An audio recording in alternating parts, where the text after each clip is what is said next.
खबर सिर्फ एक चालान की नहीं बल्कि उस सवाल की है जो हर आम आदमी अपने मन में उठाता है। क्या कानून की पालना करते करते कई मानवता पीछे तो नहीं छूट गई? टॉक में एक बेटे का आरोप है कि वह अपने बीमार पिता को अस्पताल पहुंचाने के लिए गुहार लगाता रहा, लेकिन यातायात नियमों के नाम पर उसकी बाइक की चाबी निकाल ली गई। बेटा कहता रहा कि पिता की हालत गंभीर है, बाद में चालान काट लेना, लेकिन उसकी एक नहीं सुनी गई। करीब 1 घंटे की देरी हुई। अस्पताल पहुंचने पर मरीज को सीधे आईसीयू में भर्ती कराना पड़ा, लेकिन आखिरकार उसकी जान नहीं बच सकी। अब सवाल ये है कि अगर उस वक्त की संवेदनशीलता दिखाई जाती तो क्या एक जिंदगी बच सकती थी? टोंक जिले में यातायात नियमों की पालना और मानवीय संवेदनाओं के बीच टकराव का एक मामला सामने आया है, जिसमें कई गंभीर सवाल खड़े कर दिए हैं। पीपलू क्षेत्र के जावली गांव निवासी महेंद्र यादव ने अपने पिता शिवाजी लाल यादव की मौत के लिए एक यातायात पुलिसकर्मी को जिम्मेदार ठहराते हुए पुलिस अधीक्षक को शिकायत सौंपी है। महेंद्र का आरोप है कि वह अपने पिता को गंभीर हालत में बाइक से जिला अस्पताल लेकर जा रहा था। रास्ते में यातायात पुलिसकर्मी राजकुमार शर्मा ने उन्हें रोक लिया। पुलिसकर्मी ने बाइक पर 3 सवारी और बिना हेलमेट होने का हवाला देते हुए वाहन की चाबी निकाल ली। महेंद्र का कहना है कि उसने बार बार बताया कि उसके पिता की तबीयत बेहद खराब है और उन्हें तत्काल अस्पताल पहुंचाना जरूरी है।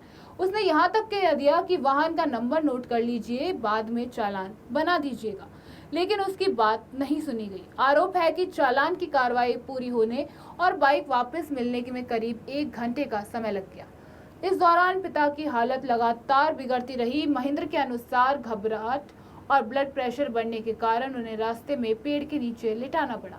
आखिरकार 100 रुपए का चालान भरने के बाद बाइक वापस मिली और वह पिता को अस्पताल लेकर पहुंचा।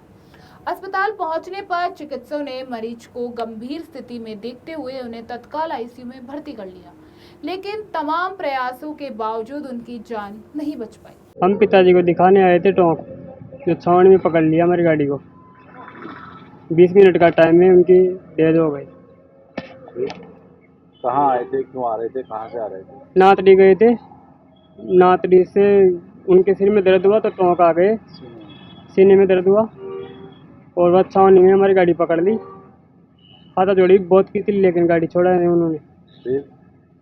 जब गाड़ी को पैदल उड़ा के वहाँ जब्त कर लिया गाड़ी को। तो पिताजी पैदल पैदल रवाना हो गए, रवाना होकर जाके आगे गिर गए। फिर डेथ कब हुई, कहाँ लाए उनको? फिर उनको सादत में लाया, एडमिट करवा के डॉक्टर दवाई गोली करा के थोड़ी देर बाद में उनकी डेथ हो गई। कहाँ के रहने वाले थे? जावली। इसके बाद महेंद्र ने पूरे घटनाक्रम को पिता की मौत का कारण बताते हुए संबंधित यातायात पुलिसकर्मी के खिलाफ कार्रवाई की मांग की है। इस मामले में टोंक एसपी रमेश मीणा ने कहा है कि उनके पास प्रत्यक्ष रूप से शिकायत नहीं पहुंची है, लेकिन यदि ऐसा मामला सामने आया है तो शिकायत के आरोपों का सत्यापन करवाया जाएगा। जांच में जो भी तथ्य सामने आएंगे उनके आधार पर नियमानुसार कार्रवाई की जाएगी। फिलहाल ये मामला केवल एक शिकायत भर नहीं है, बल्कि कानून और संवेदनशीलता के बीच संतुलन को लेकर एक बड़ी बहस को जन्म दे रहा है।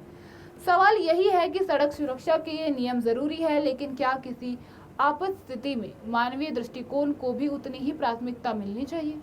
भाई साहब और भतीजा पीपलो गए थे, पीपलो काम से गए थे कोई। अब उनकी तबीयत खराब हो गई, जो वो सोला होकर टोंक निकल गए। टोंक जाते समय भाई वहाँ छावनी में पुलिस वाले उसको रोक लिए, तो उसकी वहाँ तबीयत खराब हो गई। तो उसने बोला था थोड़ी तबीयत खराब है, हमें जाने दो। उसने चाबी निकाल ली और वो वापस आते, मतलब वहाँ से चाबी देने में लेट कर दे। उसको ज़्यादा तबीयत खराब हो गई, दर्द होने लगे, वो वहाँ लेट गया, वो वहीं बेहोश हो गया। पुलिस वालों लेट करने की वजह से उसकी ज़्यादा सीरियस हो गई तबीयत। वहाँ डॉक्टर के पास पहुँचे तो डॉक्टर क्या 20 मिनट पहले आ जाते तो इसकी जान बच जाती। तो पुलिस वालों की वजह से साहब उसकी जान चली गई।